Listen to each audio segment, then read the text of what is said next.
The day has done all it needs to do. Now only stillness remains. Let your thoughts loosen, like threads unraveling in the dark. What comes next is not to solve or to chase, just a quiet story drifting close.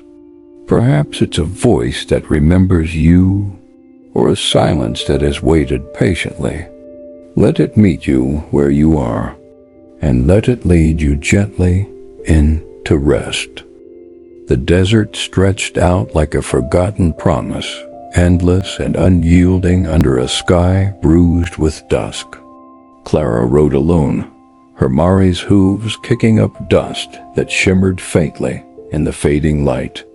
She was 23, with hair the color of sun-bleached wheat, and eyes that held too many questions for a woman her age. Her father's locket hung heavy against her chest, tucked beneath her worn cotton shirt. It was an old thing, silver and etched with curling vines, warm to the touch, even in the evening chill. Sometimes she swore it hummed, a soft, fleeting vibration, like a heartbeat caught in metal. She'd never opened it, not since her father died.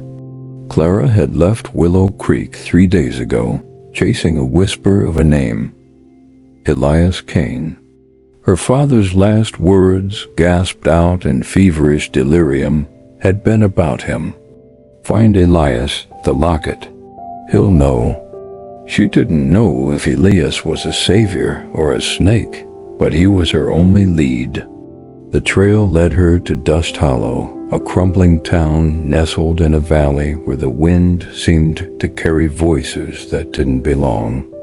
She'd heard the stories ghosts in the saloons, shadows that lingered too long in doorways. She didn't believe in spirits, not really, but the Locket's hum grew stronger the closer she got. Dusthollow appeared as the sun dipped below the horizon, its wooden buildings sagging like tired old men. Lanterns flickered in windows, casting uneven light across the single dirt street. Clara tied her Mare to a post outside the only saloon, its sign creaking, the Drunken Mule. Inside, the air was thick with tobacco smoke and the sour tang of cheap whiskey. Men hunched over tables, their faces weathered as the land outside. A piano player plucked a lazy tune, notes drifting like tumbleweeds. She approached the bar, her boots thudding softly on the warped floorboards. The bartender, a wiry man with a scar snaking across his cheek, barely glanced up. "What's your poison, miss?" he asked, wiping a glass with a rag that looked dirtier than the counter. "I'm looking for Elias Kane," Clara said, her voice steady but low, meant for him alone. The bartender's hand paused, just for a moment. "Elias? Ain't heard that name in years. You sure you want to find him?" "I'm sure," she said, resting a hand on the bar, close enough to show she wasn't intimidated, but far enough to keep peace. "Heard he passes through here." The bartender leaned closer, his voice dropping to a near whisper. "Folks say Elias don't stay long anywhere. Got a shadow following him, something that ain't quite human. Last I heard, he was holed up in the old Miller place out past the dry creek. But miss, you go looking for him, you might find more than you bargained for." Clara's fingers brushed the locket, its hum faint but undeniable, now like a moth's wings against her skin. She nodded, tossing a coin for a glass of water she didn't touch, and turned to leave. The piano faltered for a half-beat, and she felt eyes on her back, too many, too heavy for a room this small. Outside, the night had settled in, thick and starless. She untied her Mar, her breath visible in the cooling air. The Miller place. She'd heard of it abandoned after a fire took half the family and left the rest mad with grief. If Elias was there, he wasn't looking to be found. But Clara wasn't one to turn back. Not now, not when the locket seemed to pulse in time with her own heart. As she rode out of town, the wind carried a sound soft, like a woman's voice, singing a melody too faint for Clara to catch. She told herself it was just the desert playing tricks. But her hand stayed close to the locket, and her eyes scanned the dark for shapes that didn't belong. The Miller place loomed an hour later, a skeletal frame against the moonless sky. Its windows were black, its porch sagging like it might collapse under the weight of its own ghosts. Clara dismounted, her mare snorting nervously. She patted its flank, whispering, "Easy, girl." The locket hummed louder now, a steady rhythm that made her chest ache. She stepped onto the porch, boards creaking under her weight, and pushed open the door. Inside, the air was stale, thick with dust and something sweeter, like old roses. A single candle flickered on a table, casting shadows that danced like they had a mind of their own. And there, in the corner, sat a man. His hat was low, his coat tattered, but his eyes sharp and gray as a storm locked onto hers. "You must be Clara," he said, his voice low like gravel underfoot. "I've been waitin'." The locket's hum grew louder, almost a song now, and Clara's heart pounded. Elias Kane. She'd found him. Or maybe, just maybe, he'd found her. Clara stood frozen in the doorway, the locket's hum vibrating through her ribs like a warning. Elias Kane leaned back in his chair, the candlelight carving deep shadows across his face. He was older than she'd imagined, maybe 40, with lines etched around his eyes that spoke of too many sleepless nights. His hands, resting on the table, were steady, but there was a weight to his gaze, like he was looking through her to something else, something waiting in the dark. "You know my name," Clara said, her voice sharper than she meant. She stepped inside, letting the door creak shut behind her. The air felt heavier now, pressing against her skin. "How?"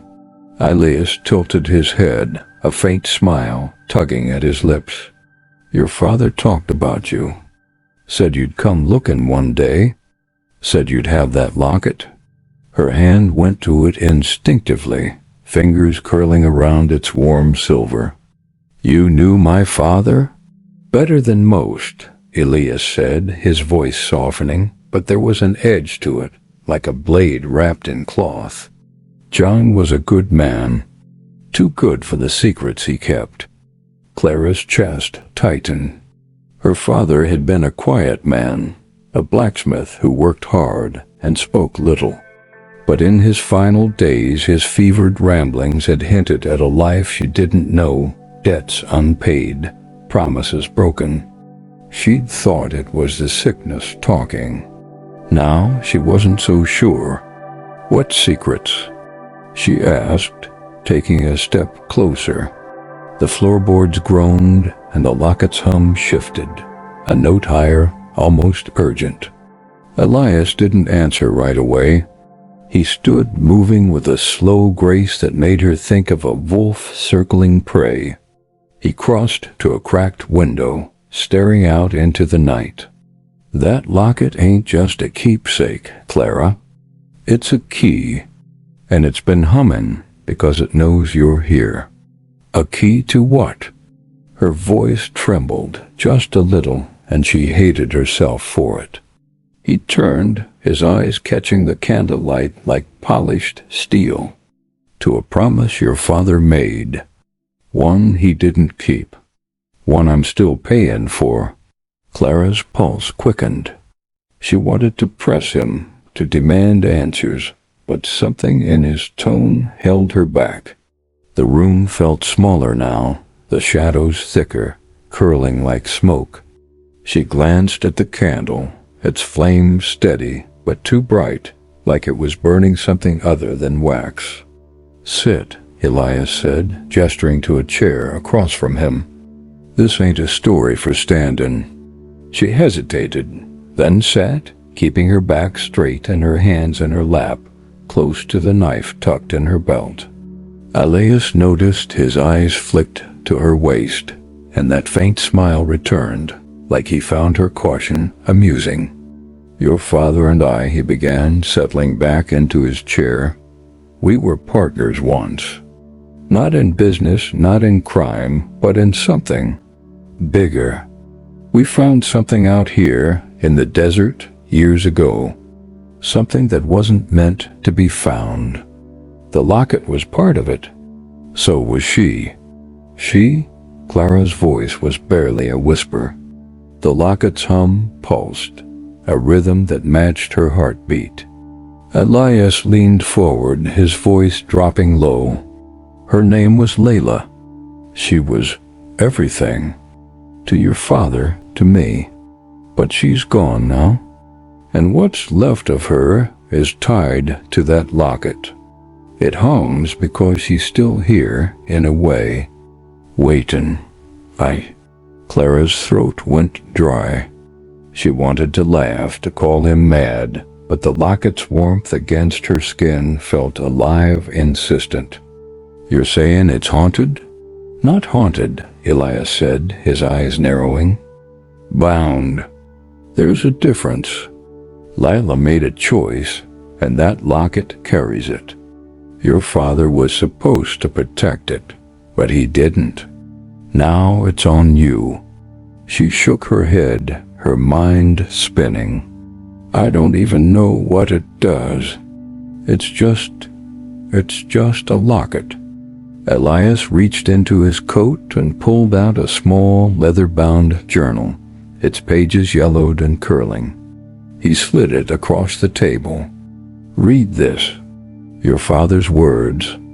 It'll tell you more than I can." Clara stared at the journal, her fingers itching to open it, but afraid of what she'd find. The locket hummed louder, almost a melody now, soft and mournful. She looked up at Elias, searching his face for lies, but all she saw was a man carrying a weight too heavy for one soul. "Take it," he said, "but don't open it here. Not tonight. The desert's listening, and it don't always like what it hears." She reached for the journal, her hand trembling just enough to notice. As her fingers closed around it, the candle flickered, and for a moment she thought she saw a shadow move, a woman's silhouette, fleeting in the corner of the room. She blinked, and it was gone. Elias stood, pulling his hat lower. "Get some rest, Clara. There's a room upstairs. We'll talk more tomorrow. But keep that locket close. And don't open it. Not yet." She nodded, clutching the journal to her chest. The locket's hum softened like a sigh as Elias stepped outside, leaving her alone with the candle in the shadows. She climbed the creaking stairs to a small room with a cot and a single window.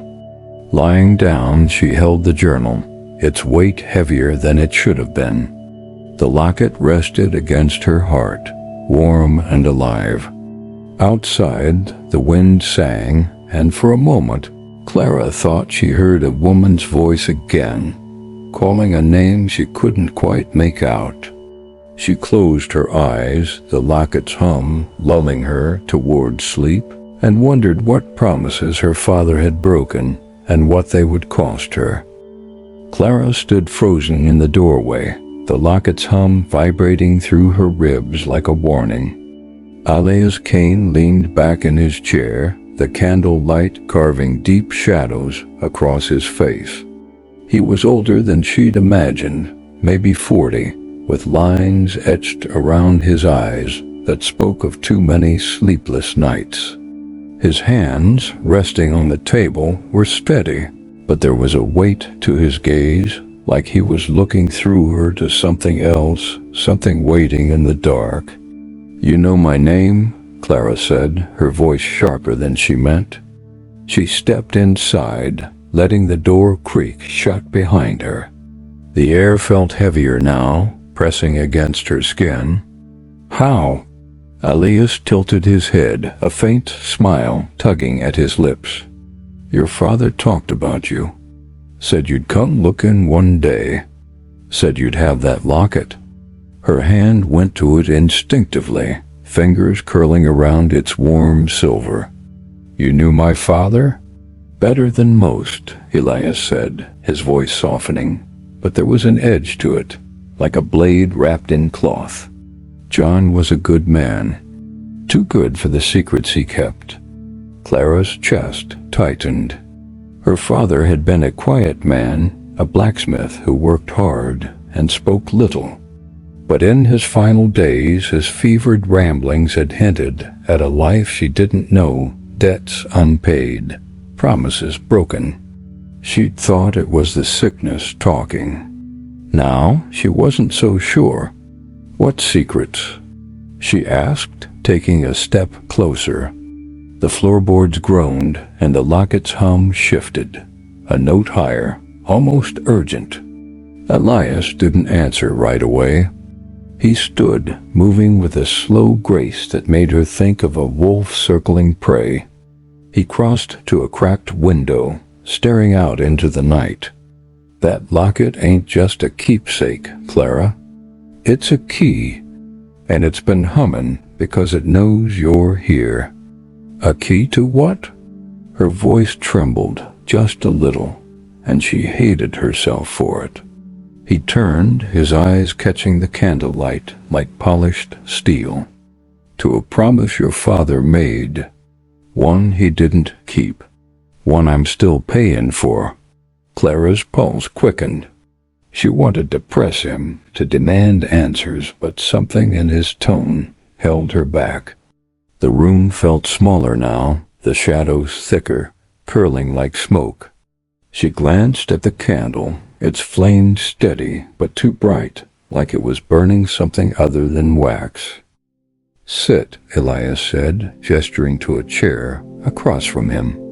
"This ain't a story for stand-in." She hesitated, then sat, keeping her back straight and her hands in her lap, close to the knife tucked in her belt. Elias noticed his eyes flicked to her waist, and that faint smile returned, like he found her caution amusing. "Your father and I," he began, settling back into his chair, "we were partners once. Not in business, not in crime, but in something bigger. We found something out here in the desert years ago, something that wasn't meant to be found. The locket was part of it. So was she." "Where?" "She?"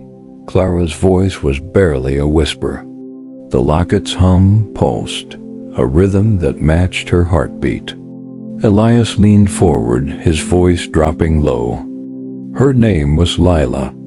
She was everything. To your father, to me. But she's gone now. And what's left of her is tied to that locket. It hums because she's still here, in a way, waiting." Clara's throat went dry. She wanted to laugh, to call him mad, but the locket's warmth against her skin felt alive, insistent. "You're saying it's haunted?" "Not haunted," Elias said, his eyes narrowing. "Bound. There's a difference. Lila made a choice, and that locket carries it. Your father was supposed to protect it, but he didn't. Now it's on you." She shook her head, her mind spinning. "I don't even know what it does. It's just a locket." Elias reached into his coat and pulled out a small, leather-bound journal, its pages yellowed and curling. He slid it across the table. "Read this. Your father's words. It'll tell you more than I can." Clara stared at the journal, her fingers itching to open it, but afraid of what she'd find. The locket hummed louder, almost a melody now, soft and mournful. She looked up at Elias, searching his face for lies, but all she saw was a man carrying a weight too heavy for one soul. "Take it," he said, "but don't open it here. Not tonight. The desert's listening, and it don't always like what it hears." She reached for the journal, her hand trembling just enough to notice. As her fingers closed around it, the candle flickered, and for a moment, she thought she saw a shadow move, a woman's silhouette, fleeting in the corner of the room. She blinked, and it was gone. Elias stood, pulling his hat lower. "Get some rest, Clara. There's a room upstairs. We'll talk more tomorrow. But keep that locket close, and don't open it. Not yet." She nodded, clutching the journal to her chest. The locket's hum softened, like a sigh, as Elias stepped outside, leaving her alone with the candle and the shadows. She climbed the creaking stairs to a small room with a cot and a single window. Lying down, she held the journal, its weight heavier than it should have been. The locket rested against her heart, warm and alive. Outside, the wind sang, and for a moment, Clara thought she heard a woman's voice again, calling a name she couldn't quite make out. She closed her eyes, the locket's hum lulling her toward sleep, and wondered what promises her father had broken and what they would cost her. Clara woke to the sound of wind rattling the window, a restless howl that seemed to carry voices just beyond understanding. The cot beneath her creaked as she sat up, the journal still clutched in her hands. The locket hummed softly, its warmth a steady pulse against her chest. Dawn hadn't yet broken. The room was cloaked in a gray half-light, the kind that made shadows seem alive. She hadn't meant to sleep, but the locket's rhythm had pulled her under, like a lullaby she couldn't resist. She lit a stub of a candle on the bedside table, its weak glow barely pushing back the dark. The journal lay heavy in her lap, its leather cover worn smooth by time and touch. Isaac's warning echoed in her mind, "Don't open it here." But the weight of her father's secrets pressed harder than her caution. She traced the journal's edge, her fingers hesitating, then flipped it open. The pages were filled with her father's handwriting, tight and slanted, as if written in a hurry. The first entry was dated 10 years ago, when Clara was just a girl. Found it today, it read. The shrine, just like Lila said. Elias thinks it's cursed, but she's sure it's a gift. The locket hums when she's near. I don't know what to believe. Clara's breath caught. A shrine? Her father had never spoken of such things. Not to her, not to anyone. She turned the page, her eyes scanning quickly. Lila says the locket holds a piece of her heart. Not just poetry, she means it. Says it'll keep her safe, keep us all safe, if we honor the promise. The words blurred as Clara's mind raced. Who was Lila? And what promise had her father failed to keep? The locket's hum grew louder, a melody now, sweet and aching, like a song half remembered. A floorboard creaked downstairs, sharp and deliberate. Clara froze, closing the journal softly. The locket's hum faltered, as if holding its breath. She slipped off the cot, her boots silent on the dusty floor, and crept to the door. The knife in her belt felt heavier now, a cold comfort. She eased the door open, peering down the narrow staircase. The candle downstairs was out, but a faint glow flickered from the main room, like moonlight spilling through a crack. Elias? she whispered, her voice barely carrying. No answer came, only the wind's low moan outside. She descended, each step slow, her hand on the knife's hilt. The locket pulsed, its rhythm uneven, like a warning. The main room was empty, the table bare except for a single object. A small, tarnished mirror, its frame etched with the same curling vines as her locket. It hadn't been there last night. Clara approached, her reflection wavering in the dim light. For a moment, she thought she saw another face pale, with dark eyes and hair like midnight, watching her from the glass.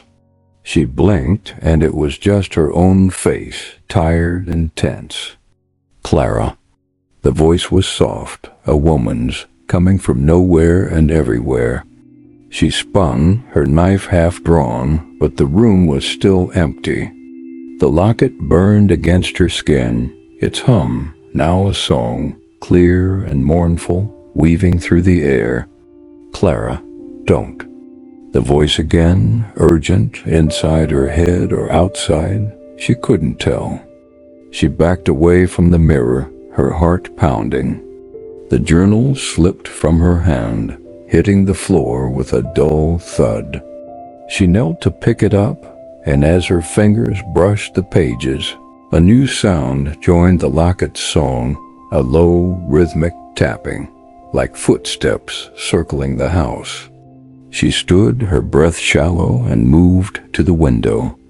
Outside, the desert was still, too still, the sand untouched by the wind that howled moments ago. The tapping stopped. Silence pressed in, heavy and wrong. Clara gripped the journal, her eyes darting to the door. She didn't believe in ghosts, she told herself again, but the locket's song was louder now, filling her chest with a longing she didn't understand. She wanted to call for Elias, but something held her back, some instinct that said he wasn't the only one watching. A shadow moved outside, quick and fluid, passing the window. Clara's hand tightened on the knife. She stepped toward the door, her boots loud in the silence, and pulled it open. The night air was cold, sharp with the scent of sage. Nothing moved, but the locket's song shifted, softer now, like a plea. Elias? She called louder this time. Her voice echoed, unanswered. She stepped onto the porch, the boards creaking under her weight. The desert stretched out, endless and dark, but in the distance, she saw it, a faint glow flickering like a lantern near the dry creek bed. The locket's hum urged her forward, a pull she couldn't ignore. She hesitated, glancing back at the house. The mirror still sat on the table, its surface catching the faint light, and for a moment, she thought she saw that face again, Lila's maybe, watching with eyes full of sorrow. Clara turned away, her decision made. She'd find Elias or whatever was out there and get answers. As she walked toward the glow, the journal tucked under her arm, the locket sang softly, guiding her steps. The desert was quiet now, but she felt it, something watching, waiting, just beyond the light. The desert air clung to Clara's skin, cool and sharp, as she followed the faint glow toward the dry creek bed. The locket's song was a steady hum now, weaving through her thoughts, urging her forward like a thread pulling at her heart.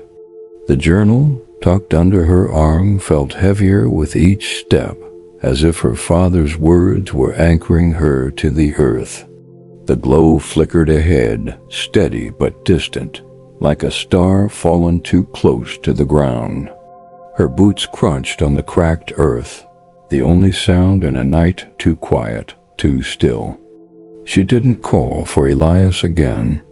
Something in the silence warned her to keep her voice low, to let the locket guide her.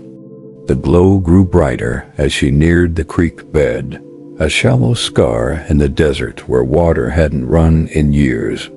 The light came from a small fire, its flames licking at a pile of dry branches. Beside it sat Elias, his back to her, his shoulders hunched, as if carrying a weight only he could see. He didn't turn as she approached, but the locket's hum softened, like it knew she'd found him. "Clara," he said, his voice low, almost lost in the crackle of the fire. "You shouldn't be out here." She stopped a few paces away, her hand resting on the knife at her belt. "You left me no choice. Sneaking off in the night, leaving mirrors and shadows behind."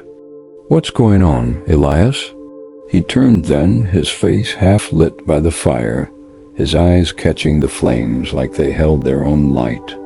"You read the journal, didn't you?" It wasn't a question.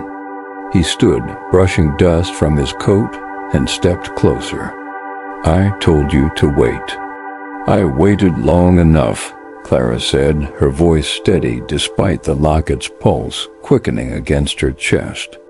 "My father wrote about a shrine, about Lila, about a promise. You gonna tell me what it all means, or do I have to keep chasing shadows?" Elias's jaw tightened, and for a moment she thought he'd turn away again. Instead, he gestured to the fire. "Sit. It's safer here by the light." She hesitated, then sat on a flat stone across from him, the journal in her lap, the locket song a quiet murmur now. The fire's warmth pushed back the chill, but not the unease curling in her gut.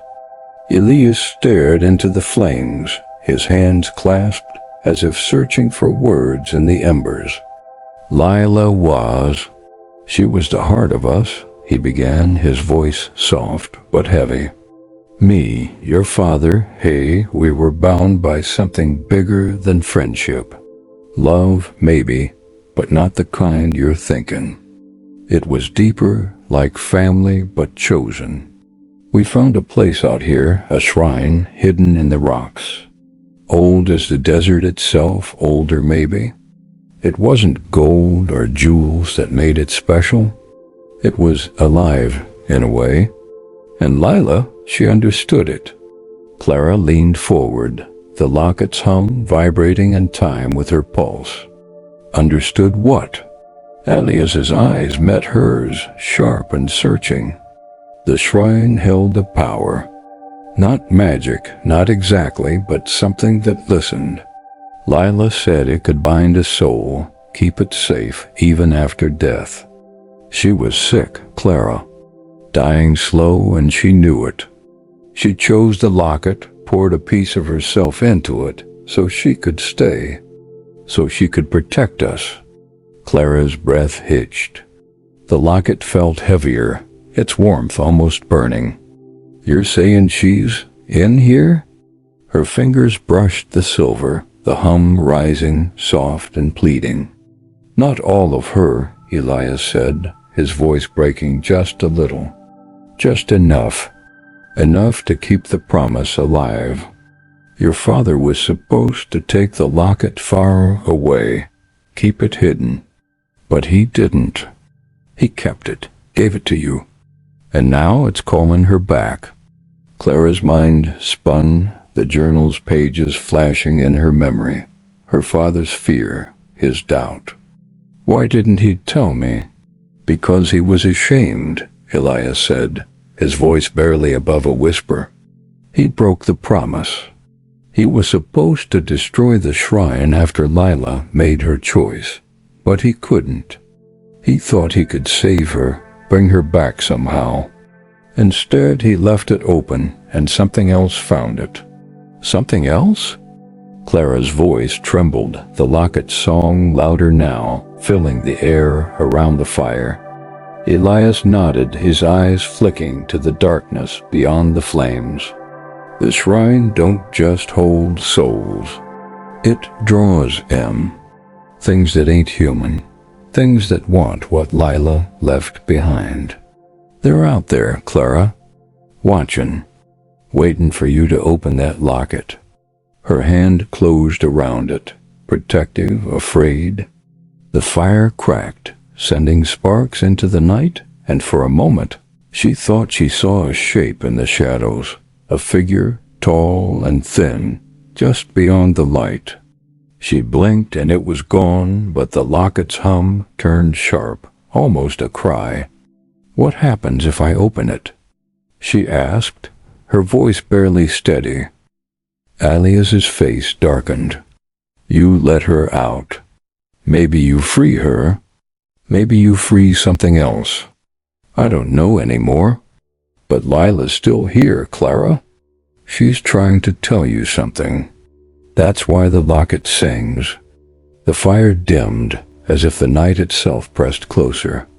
Clara clutched the journal, her father's words burning in her mind.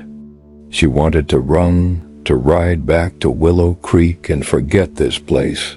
But the locket song held her, a melody of loss and longing.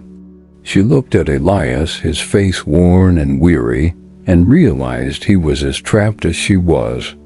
"We need to find the shrine," she said, the words spilling out before she could stop them. "If it's calling something, we need to stop it." Elias's eyes softened, a flicker of something like pride. "You're your father's daughter, all right. But it ain't that simple. The shrine's hidden, and the desert don't give up its secrets easy. We'll go at first light. For now, stay close to the fire. It keeps the shadows at bay." Clara nodded, her fingers tracing the locket's vines. The hum soft, like a sigh, and the night closed in, heavy with secrets. She stared into the flames, the journal warm in her hands, and felt the weight of a promise she hadn't made, but one she might have to keep. The first light of dawn painted the desert in soft golds, but the air carried a chill that clung to Clara's skin. She stood beside Elias near the dry creek bed, her mare tethered to a gnarled mesquite tree.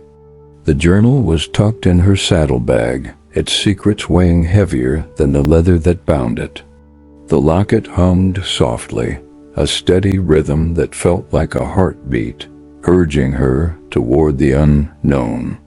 Elias adjusted his hat, his eyes scanning the horizon, where jagged rocks rose like broken teeth against the sky. "We're heading to the Red Cliffs," he said, his voice rough from a night without sleep. "The shrine's there, hidden in a canyon. Ain't an easy ride, and the desert don't take kindly to strangers." Clara nodded, her hand brushing the locket.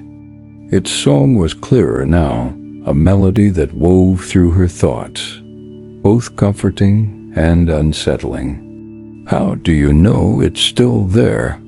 "I don't," Elias admitted, mounting his horse, a lean stallion with eyes as wary as his rider's. "But Lila's in that locket, and it's calling to something. The shrine's the only place it makes sense to go." They rode in silence, the clop of hooves and the locket's hum, the only sounds breaking the desert's stillness. The sun climbed higher, its heat pressing down, but Clara felt a coldness inside, a knot of doubt and fear. Alias's words by the fire haunted her something else out there, watching, wanting what Lila had left behind. She glanced at him, his face set like stone, and wondered how much he wasn't saying. The red cliffs loomed closer by midday, their rust-colored faces carved by time and wind. Elias led them into a narrow canyon, its walls rising steep and smooth, swallowing the light. The air grew cooler, heavy with the scent of earth and something sweeter, like fading flowers. Clara's mare snorted, tossing her head, and she patted its flank, whispering, "Easy, girl." The locket's hum shifted, louder, almost a voice, guiding her deeper. Elias reined in his horse, dismounting near a cluster of boulders that blocked the canyon's path. "We walk from here," he said, tying his stallion, to a rock. Clara followed, her boots sinking into the soft sand. The Locket's song filled her chest, a pull she couldn't ignore, like a thread tied to her heart.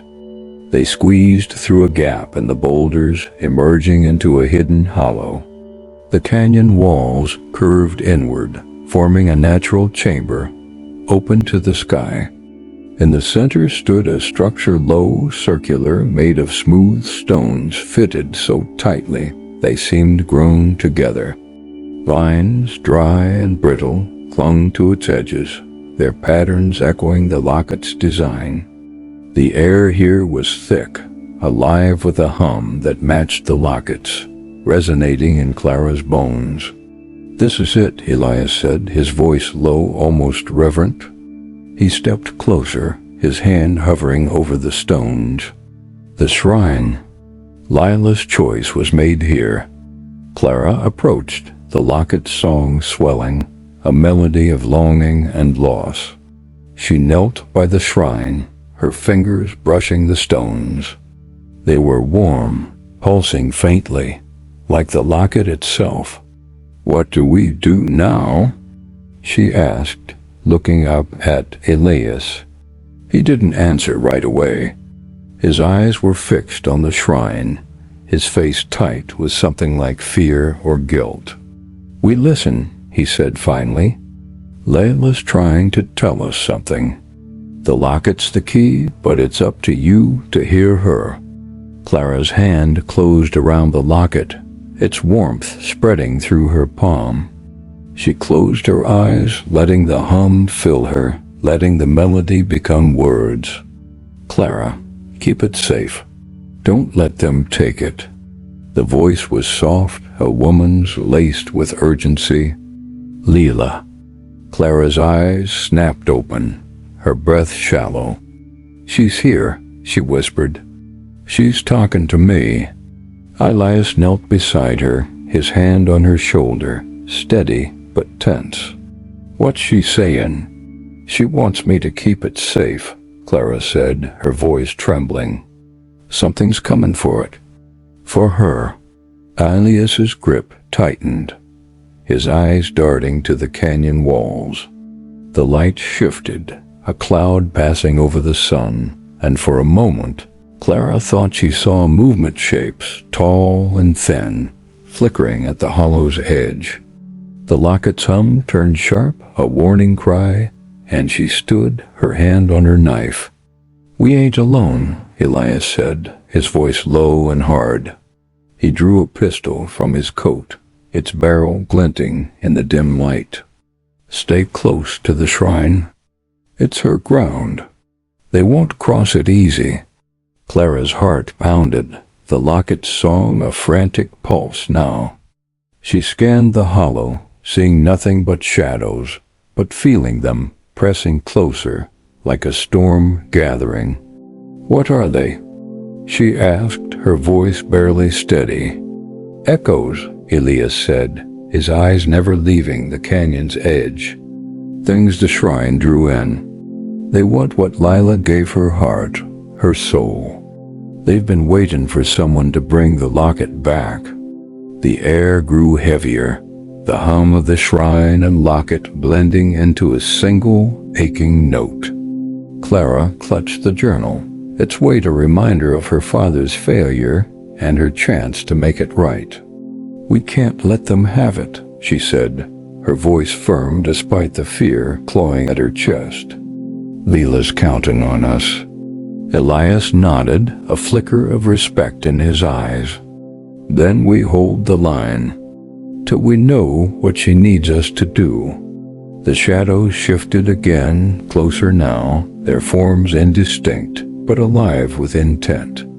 The Locket sang a melody of defiance and sorrow, and Clara stood her ground, the shrine at her back, ready to face whatever the desert had summoned. The canyon shadows pressed closer, their edges blurring like smoke in the dim light. Clara stood by the shrine, her back to its warm stones, the Locket's song a fierce hum that pulsed through her veins. Elias crouched beside her, his pistol steady, his eyes scanning the hollow where the shapes, those echoes, flickered just beyond the shrine's circle. The air was thick, heavy with the scent of dry vines and something sharper, like ozone before a storm. The Locket's melody wove through the silence, defiant, but Clara felt the weight of unseen eyes, hungry and patient. "Don't move," Elias whispered, his voice taut. "They're testing us, trying to draw you out." Clara's hand tightened on her knife, its hilt cold against her palm.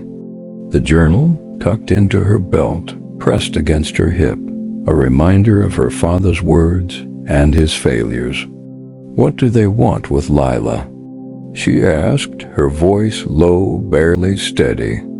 The Locket's hum spiked, a note of fear threading through its psalm.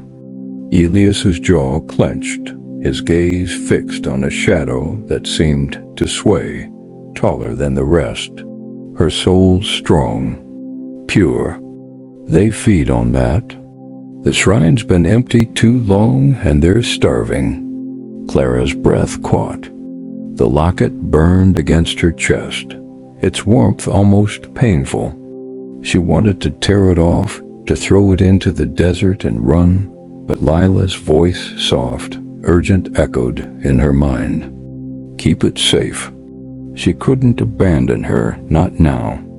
Not when the shrine hummed in harmony with the locket, like a call waiting to be answered. A sound broke the silence, a low, scraping whisper, like sand sliding over stone. The shadows shifted, circling closer, their forms still vague but more solid now, like figures draped in tattered cloth.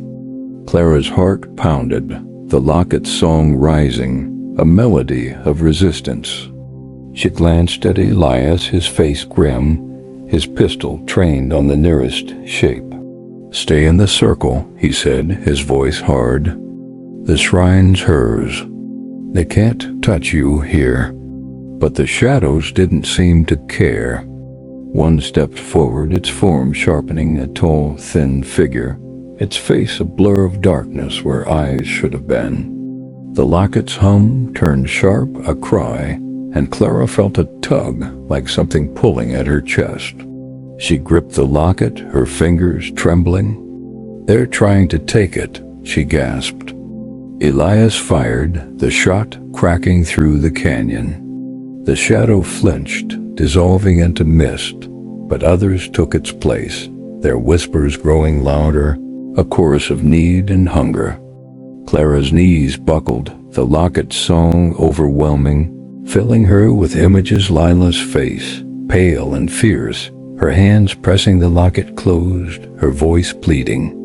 "Don't let them win. Clara, focus." Elias's voice cut through the haze. He grabbed her arm, pulling her closer to the shrine. "You're stronger than them. Lila chose you for a reason." She nodded, swallowing hard, and pressed her hand to the shrine's stones. They pulsed, warm and alive, their hum blending with the locket's. The shadows hesitated, their whispers faltering. Clara closed her eyes, letting the melody guide her, letting Lila's voice become clear. "Sing with me," Lila whispered, and Clara felt the words rise in her throat. Unbidden, she hummed, soft at first, then louder, matching the locket's song. The sound filled the hollow, a clear, aching melody that pushed back the darkness. The shadows recoiled, their forms fraying, but one lingered, stronger than the rest. It reached out, a claw-like hand, stretching toward her, and the locket burned, its hum a scream. Elias fired again, the shot grazing the shadow's arm. It hissed, a sound like wind through dead branches, and retreated. But Clara knew it wasn't gone. The locket's song softened, a sigh of relief, but the air remained heavy, the echoes waiting just beyond the light. "We can't stay here," Elias said, holstering his pistol. "The shrine's holding him back, but not for long. We need to know what Lila wants." Clara nodded, her voice still humming faintly, the melody lingering in her chest. She knelt by the shrine, her fingers tracing the vines etched into the stones. "There's something here," she said, her eyes catching a faint seam hidden among the patterns. She pressed it, and the stone shifted, revealing a small hollow. Inside lay a silver ring, its band etched with the same vines as the locket, its center holding a single, pale stone that seemed to glow faintly. "Lila's," Elias said, his voice breaking. He reached for it, then stopped, his hand trembling. "She wore it always. Said it was her anchor." Clara lifted the ring, its weight light but heavy with meaning. The locket's hum softened, a note of recognition, and she slipped the ring onto her finger. The melody shifted, clearer now, like a memory coming into focus. "Thank you," Lila's voice whispered, and Clara felt a warmth spread through her, a fleeting touch of gratitude. "We need to finish this," Clara said, standing, the ring glinting in the dim light. "Lila's telling us to keep going. The shrine, the locket, the ring, they're all part of it." Elias nodded, his eyes dark with resolve. "There's a spring deeper in the canyon. Lila used to go there, said it was where the desert listened closest. If she's guiding us, that's where we'll find answers." The shadows had retreated, but Clara felt their presence, lingering like a storm on the horizon. She tucked the journal tighter into her belt, the locket and ring warm against her skin.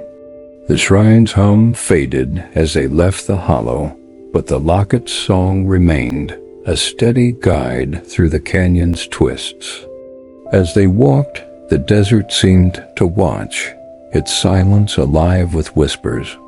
Clara's hand rested on the locket, her heart steady despite the fear. Lila was with her, and whatever lay ahead, she wouldn't face it alone. The canyon narrowed as Clara and Elias pressed deeper, the walls closing in like secrets held too long. The locket's hum was a steady guide, its melody soft but insistent, weaving through the stillness of the desert air. Clara's boots sank into the sand, the ring on her finger glinting faintly in the slanted light. The journal, still tucked in her belt, felt like a tether to her father's past, grounding her even as the locket pulled her forward. Elias walked ahead, his steps deliberate, his hand never straying far from his pistol. The echoes, the shadows that hungered for Lila hadn't followed, but Clara felt their presence, a weight at the edge of her senses. The air grew cooler, the scent of earth mingling with something fresher, like water hidden deep.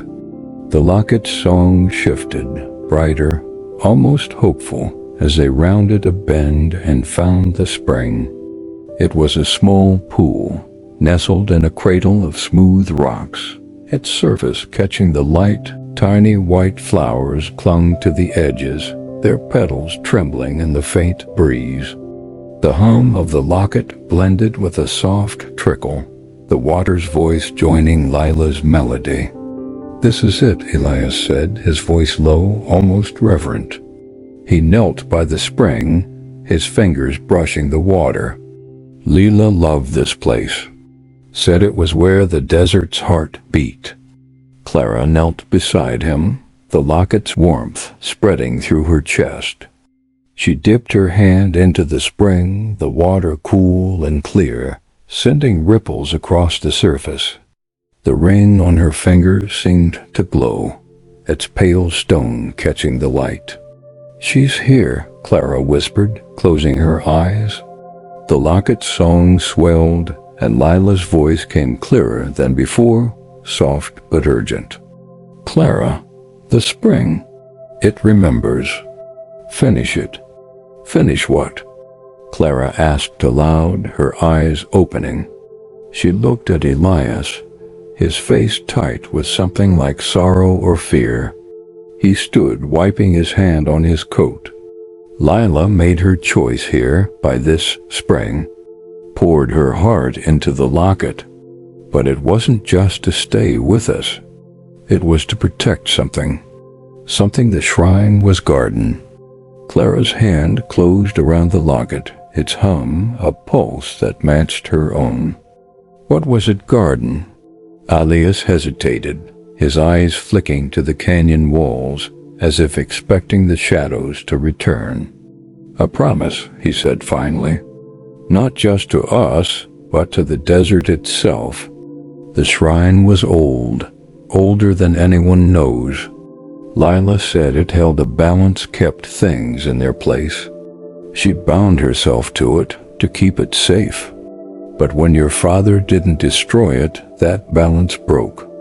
Clara's breath caught, the journal's weight pressing against her hip. Her father's words, his doubt, his shame flashed in her mind.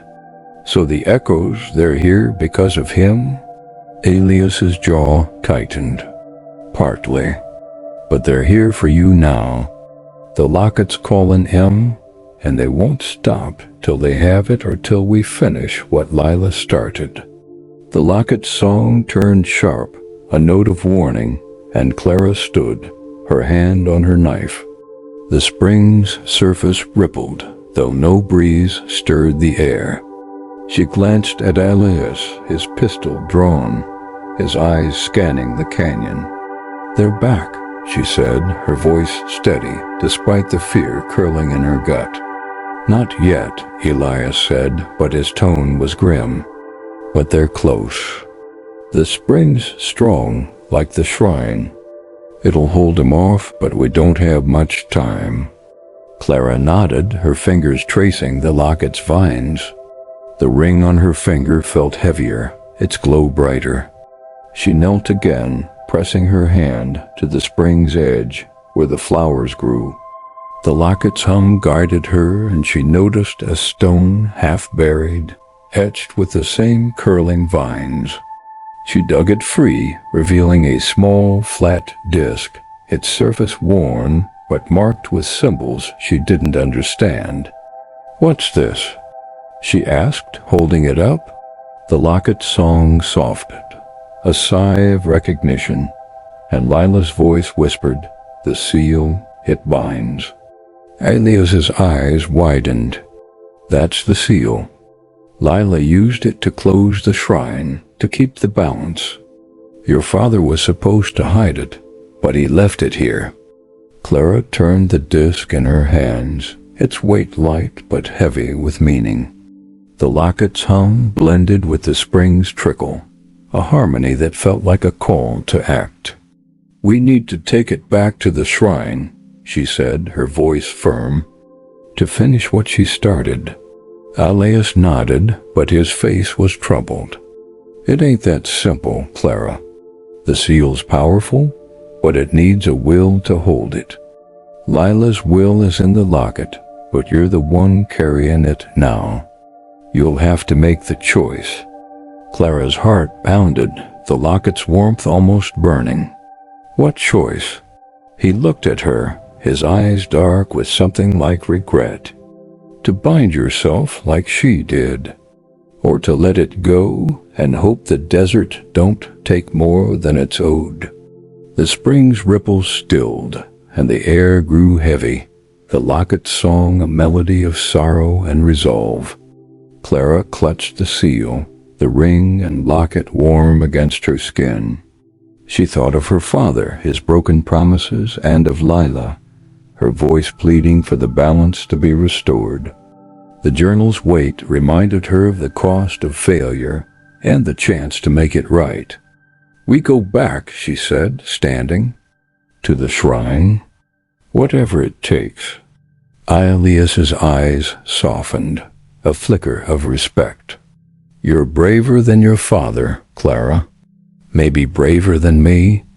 As they turned to leave, the spring's surface shimmered, and for a moment, Clara saw a face Lila's, pale and fierce, her eyes full of trust. The locket's hum softened, a note of gratitude, and Clara felt a warmth spread through her, a fleeting touch of strength. The canyon stretched ahead, its shadows waiting.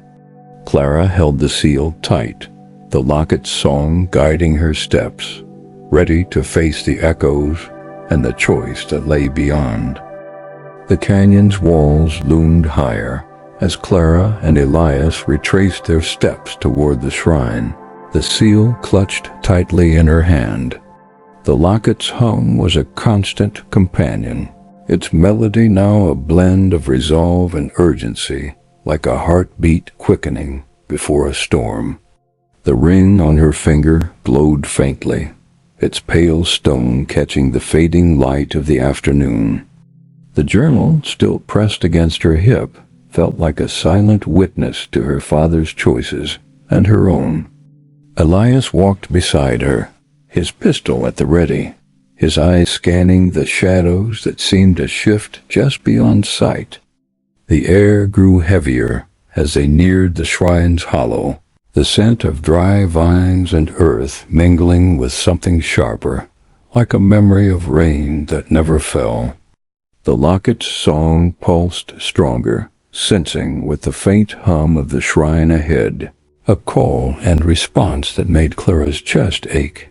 She glanced at Elias, his face set in a mask of determination, but there was a flicker of doubt in his eyes, a crack in his resolve that made her wonder what he... "You sure about this?" he asked, his voice low as they stepped into the hollow. The shrine stood before them, its stones warm and alive, their etched vines mirroring the locket and ring. "Once you use that seal, there's no going back." Clara's hand tightened around the disc, its symbol smooth under her fingers. "Lila's been waiting long enough." "So have I." He nodded, but his gaze lingered on her, heavy with something unspoken. "Then do it. But listen to her, Clara. Really listen." She knelt by the shrine, the locket's song swelling, a melody of hope and sorrow. The seal fit perfectly into a groove in the central stone, its symbols aligning with the vines as if they'd been carved for each other. The hum of the shrine grew louder, resonating with the locket, and Lila's voice came clear, soft but firm. "Clara, bind it, or break it. Choose." Clara's breath caught, the weight of the choice pressing down.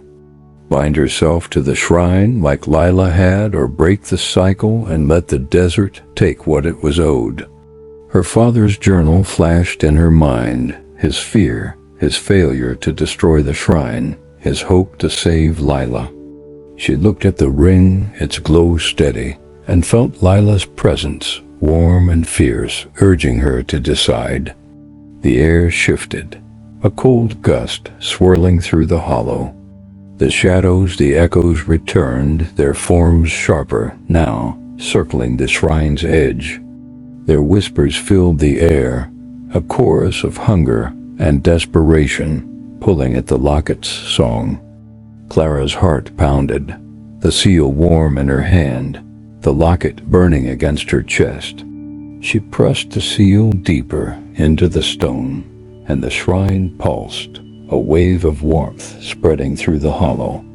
The shadows hissed, their forms fraying, but one stepped forward, taller, its face a blur of darkness and intent. It reached for her, its claw-like hand grazing the air, and the locket's hum turned sharp, a cry of defiance. Elias fired, the shot echoing through the canyon, and the shadow recoiled, but it didn't fade. "They're stronger now," he said, his voice tight. "You're waking the shrine. It's drawing 'em in." Clara's hand trembled, but she held the seal firm, the locket's song guiding her. "Bind it," Lila whispered, and Clara saw her fleeting in the corner of her vision, a woman with dark hair and eyes full of fire. Keep us safe. But another voice, fainter, colder, came from the shadows. Break it, set us free. She froze, the seal half pressed, the shrine's hum vibrating through her bones. Bind or break. Protect Lila or release her and risk whatever else the shrine held. The journal's weight pressed against her, her father's words echoing. I couldn't let her go. Clara's eyes stung, her chest tight with the weight of his choice and hers. Clara? Elias's voice cut through, sharp and urgent. He fired again, driving back another shadow, but they were closing in, their whispers louder, pulling at the Locket's song. You gotta choose now. She closed her eyes, letting the Locket's melody fill her, letting Lila's voice guide her. The ring on her finger warmed, its glow steady, and she saw Lila again smiling, fierce, her hand pressing the locket closed. For you, Lila whispered, and Clara understood. This wasn't just about protecting Lila, it was about honoring her choice, her sacrifice. I'm sorry, Clara whispered, to Lila, to her father, to the desert itself. She pressed the seal fully into the stone, its symbols glowing faintly. The shrine hummed, a deep, resonant note that shook the ground, and the Locket's song soared, a melody of release and resolve. The shadows screamed, their forms dissolving into mist, but the strongest lingered, its hand reaching for her one last time. Elias fired, and the shadow vanished, the hollow falling silent. The shrine's hum softened, the Locket's song easing into a gentle murmur, like a sigh of relief. Clara sank to her knees, the seal still warm in her hand, the ring glowing softly. Lila's voice came one last time, faint but clear. Thank you. Elias knelt beside her, his hand on her shoulder. You did it, he said, his voice rough but warm. You bound it. Clara nodded, her throat tight. The locket felt lighter now, its warmth a comfort, not a burn. The shrine stood quiet, its stones still, the balance restored, at least for now. But she knew the desert wasn't done with her, not yet. We need to go, Elias said, standing. The echoes are gone, but this place, it remembers. Clara rose, the seal in her hand, the Locket's song a quiet hum. The canyon stretched ahead, its shadows softer now, but still watching. She followed Elias, the ring and locket warm against her skin, ready for whatever lay beyond the shrine. The desert stretched wide as Clara and Elias left the canyon, the shrine's hum fading behind them, like a whisper carried off by the wind. The Locket's song was softer now, a gentle murmur that pulsed with gratitude, but Clara felt its weight, heavy with the choice she'd made. The seal rested in her pocket, its symbols warm against her thigh, and the ring on her finger glowed faintly, a quiet reminder of Lila's trust. The journal, still tucked in her belt, pressed against her hip, its pages a map of her father's regrets and her resolve to right them.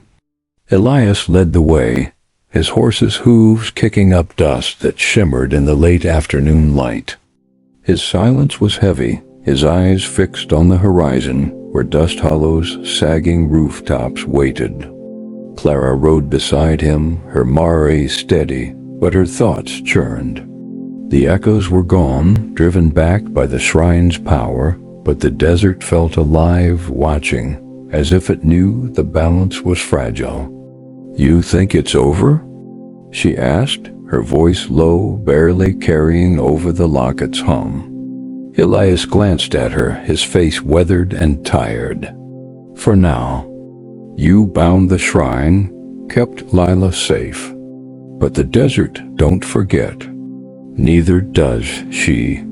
Clara's hand brushed the locket, its warmth steady, like a heartbeat. She thanked me, she said, almost to herself. Back at the shrine, I heard her. He nodded, a flicker of something like relief in his eyes. She's still with you. Always will be, long as you carry that locket.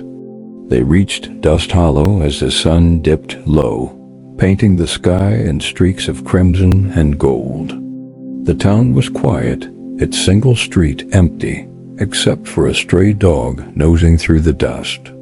The Drunken Miles sign creaked, its lantern unlit, and Clara felt a pang of unease. The Locket's song shifted, a note of caution threading through its melody. Something's off, Elias said, reining in his horse. His hand rested on his pistol, his eyes scanning the rooftops. Town's too still. Clara dismounted, tying her mare to a post. The locket hummed louder, a warning now, and she felt the ring on her finger pulse, its glow brighter. The echoes? She asked, her hand on her knife. Maybe, Elias said, his voice low. Or something else. Stay close. They moved toward the saloon, their steps slow, the Locket song guiding Clara like a compass. The door was ajar, swinging gently, though no wind stirred the air. Inside, the air was thick with the scent of stale whiskey and something sweeter, like old roses. The piano stood silent, its keys dusty, and the tables were empty, chairs tipped over as if abandoned in a hurry. Anyone here? Clara called, her voice echoing. The Locket's hum spiked, a sharp note that made her chest ache. She stepped forward, her boots loud on the floorboards, and noticed a mirror on the bar, the same tarnished one from the Miller place, its vine-etched frame catching the dim light.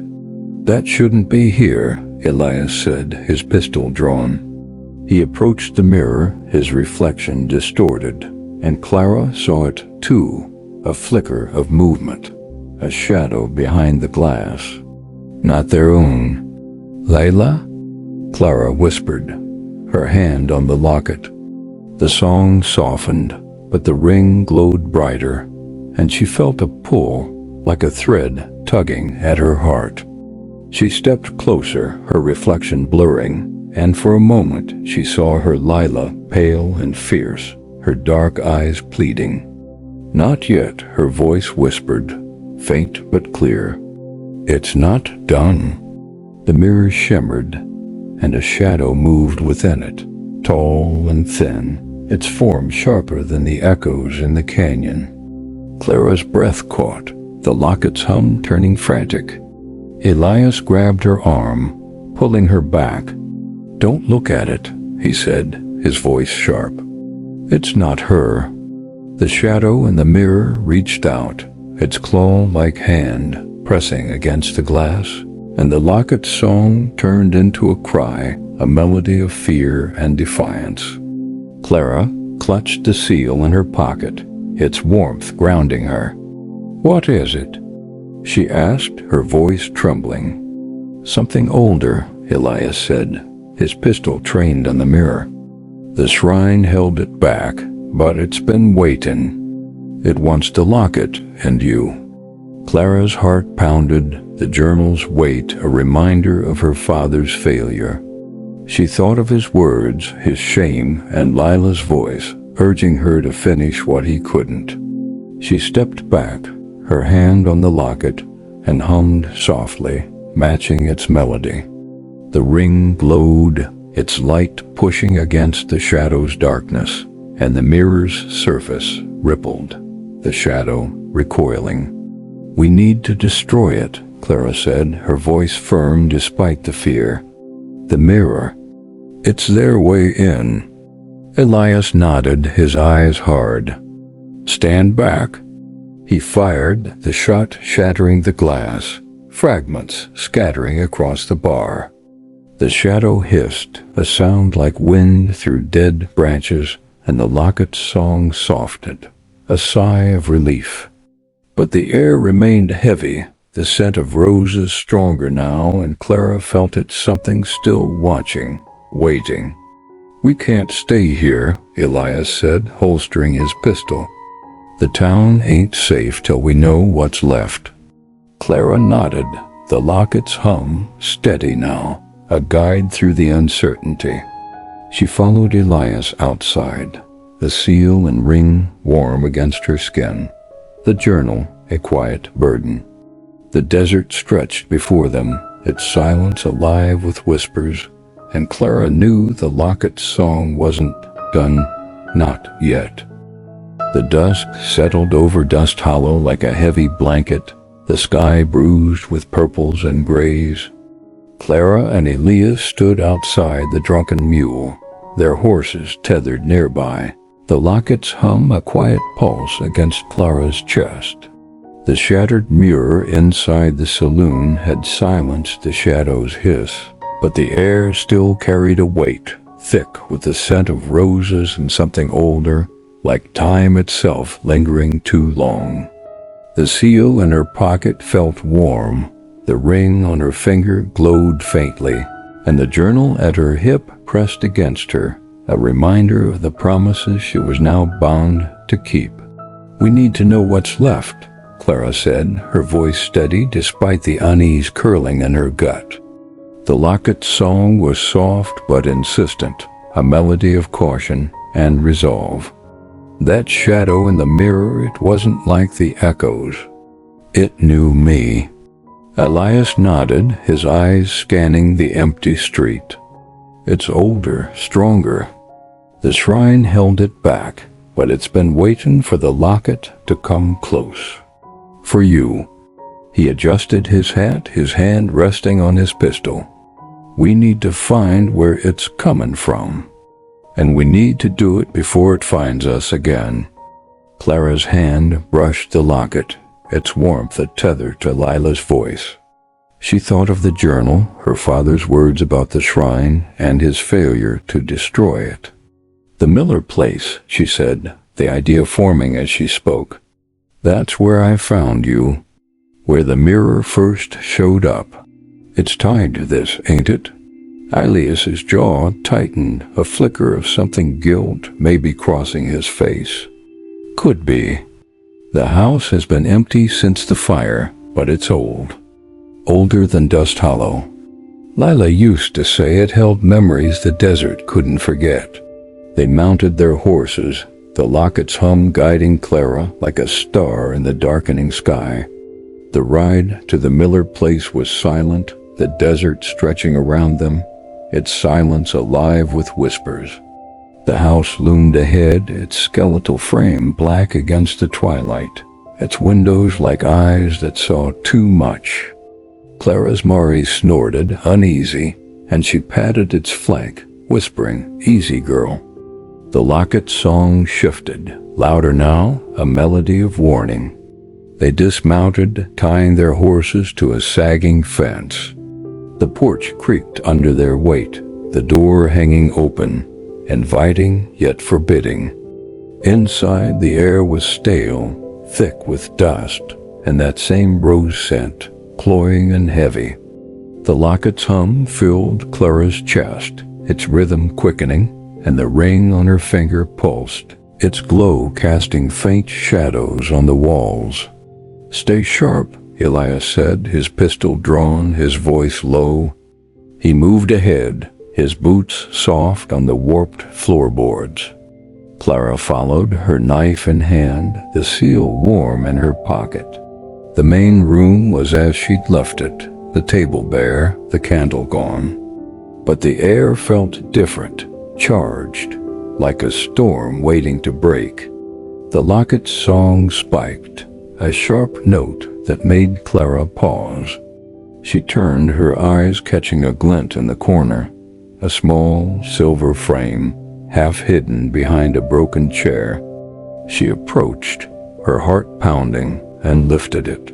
It was a photograph, faded but clear, a woman with dark hair and fierce eyes standing between two men. Lila, her father, and Elias, younger, their faces full of hope. The locket burned against her chest, its hum a cry of recognition. "This is her," Clara whispered, showing the photograph to Elias. His face softened, a flicker of pain in his eyes. "Lila," he said, his voice rough. "That was the last day we were all together. Before the shrine. Before everything changed." The locket song shifted, a melody of sorrow, and Clara felt a pull, like a thread tugging at her heart. She turned, her eyes drawn to the staircase, its steps sagging into darkness. "She's here," she said, her voice barely steady. "Upstairs." Elias hesitated, then nodded. "Lead the way." "But Clara, don't trust everything you see." They climbed the stairs, each step creaking, the locket's hum guiding them. The air grew colder, the rose scent stronger, and Clara's breath was visible in the dim light. At the top was a narrow hallway, its walls peeling, a single door at the end. The locket's song was a pulse now, urgent, and the ring glowed brighter, its light pushing back the shadows. Clara pushed the door open, revealing a small room, its window cracked, moonlight spilling across the floor. In the center stood a figure, Lila, or something like her, pale and shimmering, her dark eyes fixed on Clara. The locket's hum soared, a melody of longing, and Clara felt tears sting her eyes. "Lila?" she whispered. The figure smiled, soft but sad. "Clara, you've come so far." Her voice was clear, woven into the locket's song. "But it's not done. The mirror, it's a door. Close it." Clara's hand tightened on the seal, the journal's weight grounding her. "How?" she asked, stepping closer. The air grew heavy, the rose scent overwhelming, and the ring pulsed, a warning. Lila's form flickered, her eyes darkening. "The seal, the spring. Bind it again." But another voice, colder, sharper, cut through, coming from the shadows behind her. "Open it, set us free." Clara froze, the locket's hum turning frantic. Elias grabbed her arm, his pistol raised. "That ain't her," he said, his voice hard. "Look at the window." Clara turned, her breath catching. The cracked glass shimmered, a shadow moving within it, tall and thin, its claw-like hand pressing against the pane. The locket's song turned into a cry, and Clara knew the mirror, the shadow, the door. It was all connected, and Lila was caught in the middle.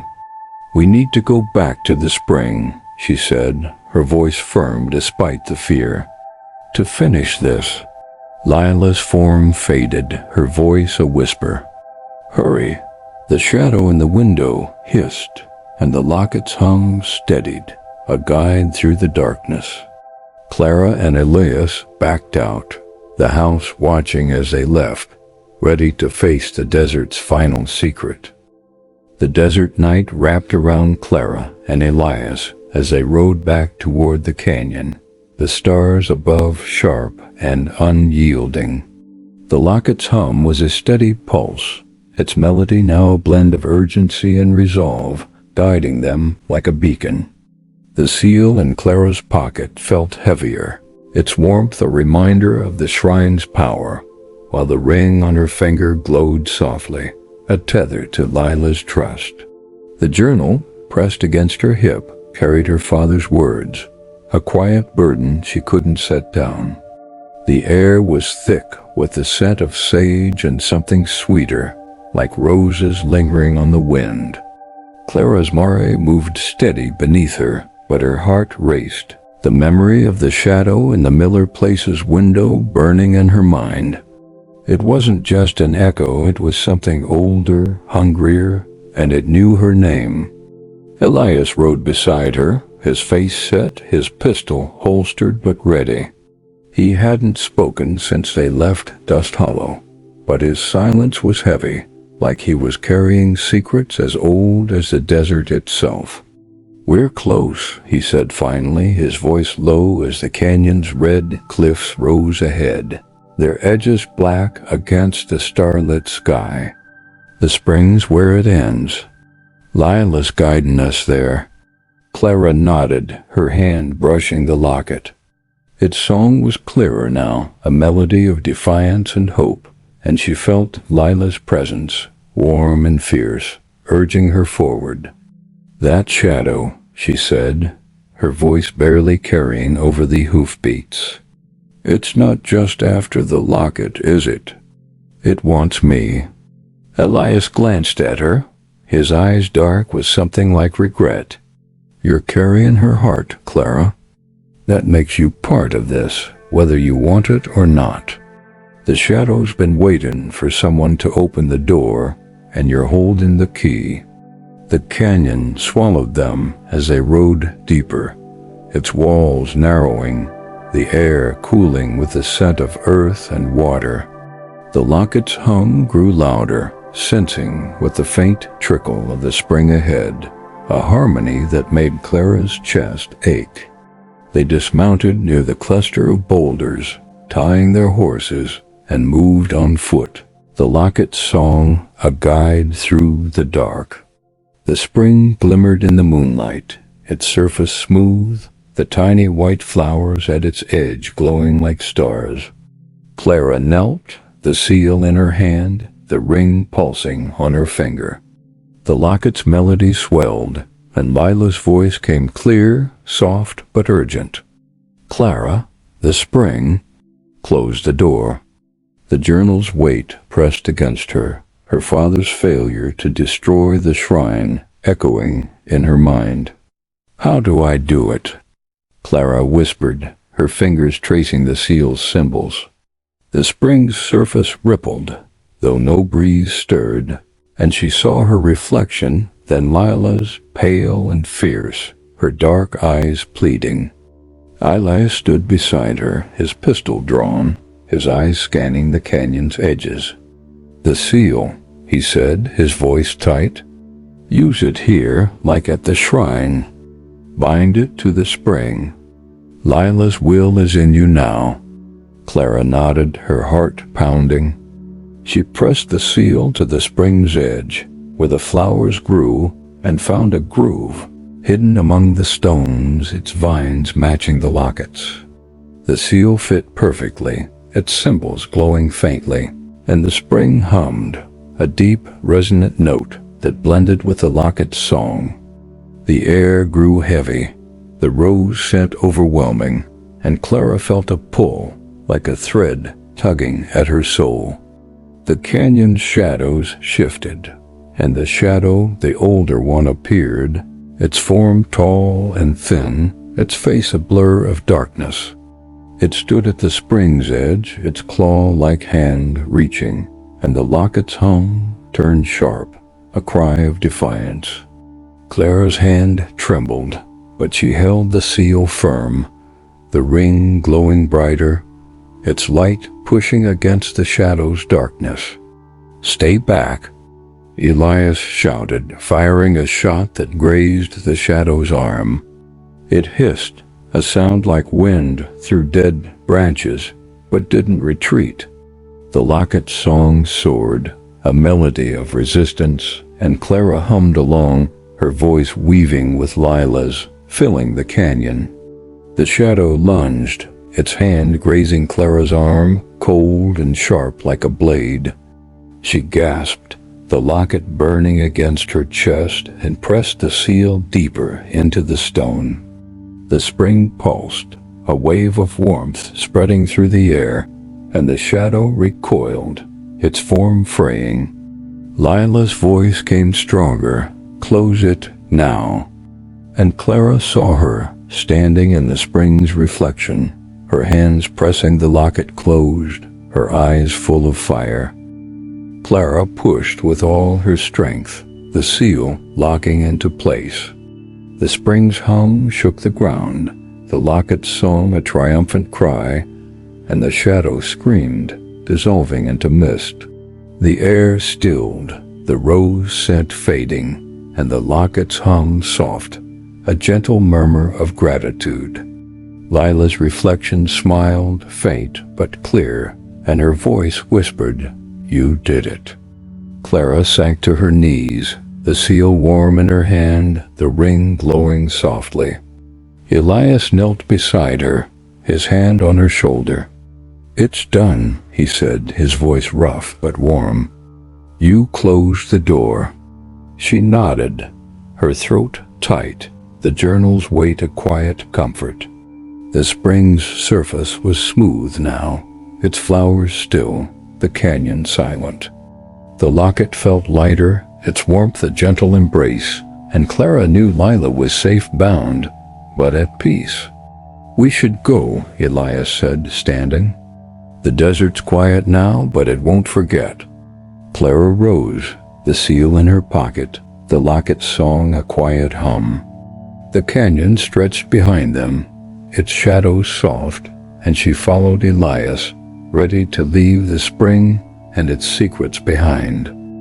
The stars burned cold above the canyon as Clara and Elias reached the spring, its waters glinting like a shard of moonlight. The locket's hum was a steady pulse, its melody now a quiet resolve, weaving through the desert silence. Clara's hand rested on the seal in her pocket, its warmth a tether to the shrine's power, while the ring on her finger glowed softly, a beacon of Lila's trust. The journal at her hip felt lighter now, as if her father's words had found some peace in her actions. The air carried the faint scent of sage, the rose scent gone, but the desert still watched, its silence heavy. Clara knelt by the spring, the seal in her hand, the locket's song guiding her. Elias stood watch, his pistol drawn, his eyes scanning the canyon's shadows. The memory of the shadow in the Miller place, the older, hungrier one lingered in Clara's mind, its claw-like hand and cold voice a warning she couldn't shake. Lila's voice, woven into the locket's melody, was clear now. "Close it. Keep it safe." But the shadow's whisper set us free still echoed, a temptation she refused to heed. She pressed the seal against the groove at the spring's edge, its vines aligning perfectly with the stone's etchings. The locket's hum swelled, sensing with the spring's soft trickle, and the ring pulsed, its glow brighter. The air grew heavy, the canyon's walls seeming to lean closer, and Clara felt a tug, like a thread pulling at her heart. "This is it," she whispered, her voice steady despite the weight of the moment. "This is where it ends." Elias nodded, his face grim but resolute. "Do it, Clara. Finish what Lila started." She pushed the seal deeper, its symbols glowing, and the spring hummed, a deep, resonant note that vibrated through the ground. The locket's song soared, a melody of triumph and release, and Clara saw her Lila, standing in the spring's reflection, her dark eyes fierce with gratitude. "You're enough," Lila whispered, her voice clear, woven into the hum. "You always were." The shadow appeared, sudden and sharp, at the spring's edge. Its form was taller, its face a blur of darkness, but its presence was heavier, like a storm trapped in flesh. It reached for Clara, its claw-like hand grazing the air, and the locket's hum turned sharp, a cry of defiance. Elias fired, the shot cracking through the canyon, but the shadow didn't flinch, its form solid, unyielding.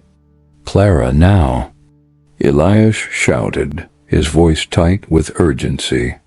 He fired again, the bullet passing through the shadow like smoke, but it held its ground, its whispers growing louder, a chorus of hunger and rage. "Open it, free us." Clara's hand trembled, the seal warm against her palm. She hummed, matching the Locket's melody, her voice blending with Lila's, filling the canyon with a song of resistance. The ring glowed brighter, its light pushing against the shadow's darkness, and the spring pulsed, a wave of warmth spreading through the air. The shadow hissed, its form fraying at the edges, but it lunged, its hand brushing Clara's arm, cold and sharp like ice. She gasped, the locket burning against her chest, and pressed the seal with all her strength. The spring's hum shook the earth, a deep final note, and the locket's song reached a crescendo, a melody of closure. The shadow screamed, its form dissolving into mist, and the canyon fell silent, the air clearing, the stars above brighter now. Clara sank to her knees, the seal locked in place, the ring glowing softly. Lila's reflection faded, her smile lingering in the spring's surface, her voice a faint whisper. "Thank you. Rest now." The locket's hum softened, a gentle murmur, like a heartbeat at peace. Elias knelt beside her, his hand on her shoulder, his pistol still in hand. "You did it," he said, his voice rough but warm. "It's closed. For good this time." Clara nodded, her throat tight, the journal's weight a quiet comfort. The spring's surface was still, its flowers glowing faintly, the canyon empty of shadows. The locket felt light now, its warmth a gentle embrace, and Clara knew Lila was free, her heart bound to the spring, safe at last. "We need to leave," Elias said, standing. "The desert's quiet, but it's got a long memory."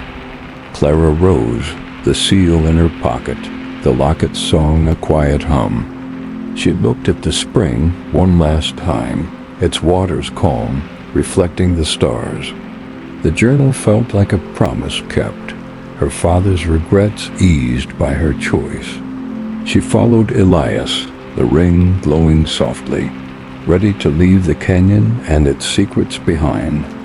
As they rode out, the desert stretched wide, its silence softer now, the whispers gone. Clara's hand rested on the locket, its melody a quiet echo of Lila's gratitude. Dusthollow waited ahead, but Clara knew she'd carry the spring song with her, a reminder of the balance she'd restored and the strength she'd found within. The desert road stretched long and quiet as Clara and Elias rode toward Dusthollow, the canyon's shadows fading behind them.